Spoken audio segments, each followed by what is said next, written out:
वर्षापासून सगळ्यांना माहिती आहे की होमिओपॅथी म्हणजे तापवण्याच्या गोळ्या आणि त्या जास्तीत जास्त सर्दी खोकला स्किन याच्यावरती काम करतात। हे जेव्हा सरांनी बघितलं, त्यांच्या वडिलांसोबत ते प्रॅक्टिस करत होते तेव्हा त्यांना वाटलं की हा जो काही प्रमाणात होमिओपॅथीबद्दल सगळ्यांचा गैरसमज आहे तो दूर करण्याची खूप गरज आहे।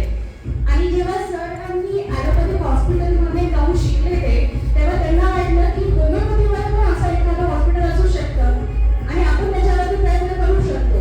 हा त्यांचा विचार डोक्यात आला आणि तो खरं त्यांनी तो अस्तित्वात आणला आणि त्याच्यामुळे आज आपल्याला हे हॉस्पिटल बघायला भेटतंय।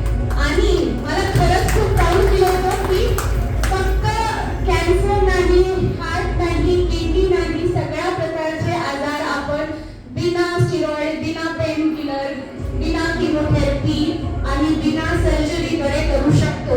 हे लोकांना कळणं खूप गरजेचं होतं आणि हा होमिओपॅथीच्या प्रचारासाठी आतापर्यंत त्यांनी त्यांचं सगळं आयुष्य दिलेलं आहे।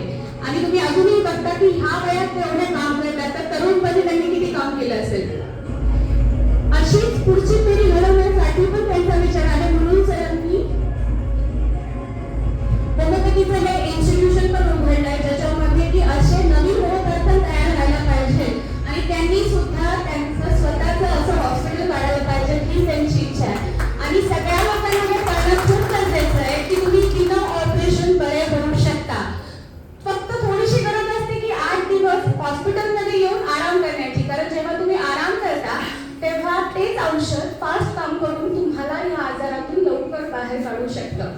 बिना पेन किलर, बिना सर्जरी तुम्ही बरे होऊ शकता। तर का नाही या पॅथीचा अनुभव घ्या आणि लवकरात लवकर बरे व्हा। ऑलरेडी सरांच्या नावातच अमर आहे आणि ते तुम्हाला पण अमर करण्यासाठी